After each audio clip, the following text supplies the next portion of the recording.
Sandra, you were born and you grew up in the DRC, and you're here representing, I think, many girls' voices. And one way that you seem to voice kind of your take on these issues is through music.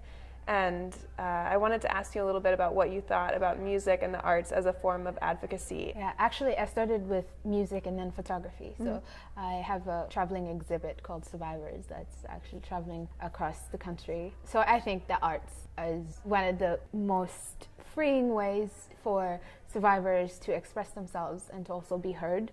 Before I started photography, before I started performing or doing anything with the arts, I was really shy. I wasn't willing to talk about my experience.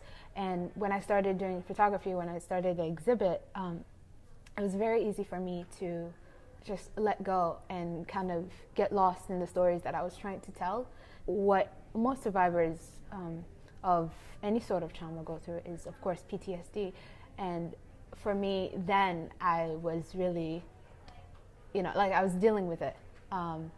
And I didn't know how to kind of channel that. And I had yet to meet any sort of doctor, I guess, or I hadn't received any kind of help after these traumas, after these tragic events. There's no kind of like mental help because we, the survivors, are stuck. We don't know what to do or where to go next.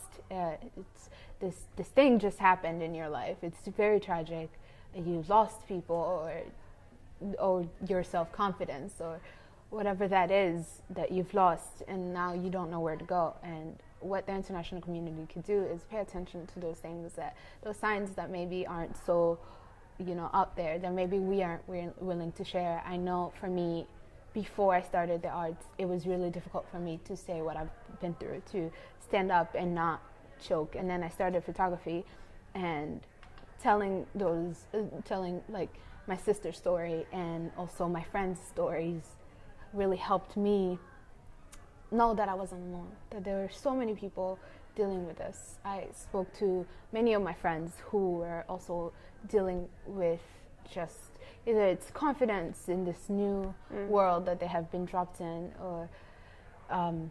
or the trauma, or nightmares, or not knowing what to do, not knowing where to go, not knowing who to ask for help. And so for me, the arts really opened that up for me, because I felt like I didn't need to come up with the right words. I just kind of let the art speak for itself, and people kind of interpret it however they wanted to. And so for me, I found that the arts were an amazing way to get on the road to recovery and start opening up to not only like people but also inside within myself.